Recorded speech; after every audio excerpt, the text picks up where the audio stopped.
I just want to add to that too. I feel like when you're not from a country and if you're coming into a country and you're an immigrant and you're sort of adapting to the local sort of, I guess, cultural aspects and what's acceptable and what's not, there's a lot of confusion, I think, for newcomers too, as to what should be tolerated in the workplace.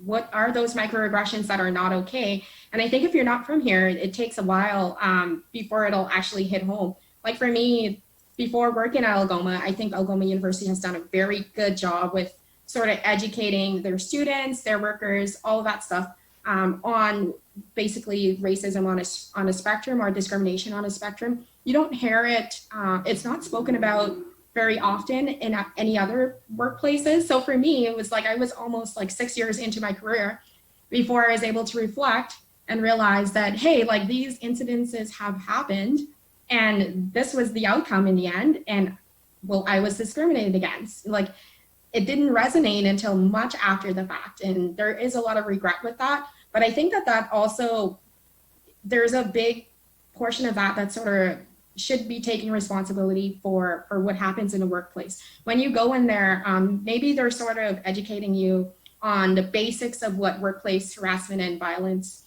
those forms that it might come in, and it's very basic. It's provided by the Ontario Ministry of Labor, I believe, is the main one that a lot of them follow. Very few workplaces will actually go into depth with what the different forms are or the way that you should respond. And I find that a lot of the bigger corporate brands are a little bit better with sort of that education, especially if there's a retail aspect involved, because they don't want to lose those sales with their customer base. But when you're dealing with like just an office environment and you're just kind of working internally with coworkers and managers and such, it's not, they don't educate you to that level. So even though you might be discriminated against, like it's really hard to pinpoint if you weren't actually educated in that field or if you weren't immersed in that environment. And so like working at the student union, that was a big eye opener for me because it's literally all we do now. And we have some pretty big partners that make sure that every aspect would be covered that discrimination or racism might present itself. So I'm thinking that might be a portion of it. Like, what are the repercussions or how can we resolve this when it happens? But like, what does that also look like when it's happening, like in the moment, is a big question, right? So yeah, I think that's a really good point. And also, how can we good? Also, no, it's okay. We got excited because it was so good. It was so good. Just how can we model those good examples when there's organizations or workplaces that are doing good? How can we like open it up and break down the stigmas about talking about sharing those policies and best practices so that we can find what works for our small town community and get people actually like on a healthy page as far as like racism and healing from, you know, our town's, I guess, collective racism. Mic drop.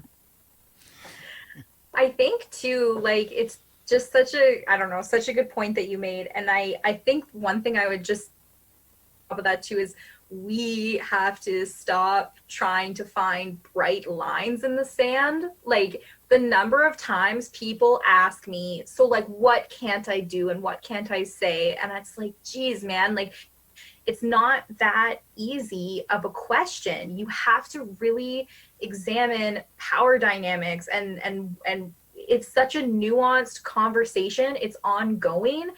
And, you know, this idea of like, you're only doing something to avoid punishment or being caught as opposed to really, you know, engaging in these important conversations. And I guess that's kind of what I was trying to get at too, is like, that's the job of an employer, is to have those like deep conversations. And I think that's why it kind of comes together, why I think this like idea of professionalism is just like a little bit of a myth and a barrier. And it's like, let's not have those discussions. One, it interferes with productivity, apparently.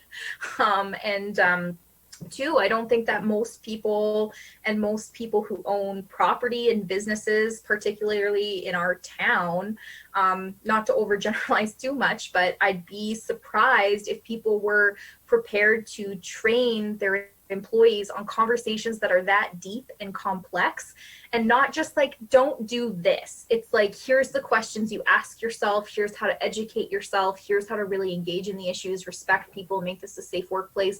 Like, that is an ongoing conversation that doesn't just happen in like a 1 hour module that we get online. You know, it's like it's a deep commitment, I think, that has to be made.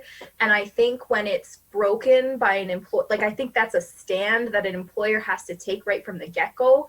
And I think that there has to be strong enforceable policies that when that contract is broken, like, that is not something that necessarily is punitive, but then you have this like mechanism in place where, you know, you can really have like, you're qualified, or you know people are qualified to engage in a deeper discussion, you know. And then it's not about avoiding punishment and avoiding, you know, then there is, you know, maybe we can decrease the whole you know, making the villain out of someone who's come forward with something very serious, because the conversation's changed, the way we deal with it has changed. So sorry to go on a tangent, but well said, Jeanette and Cece.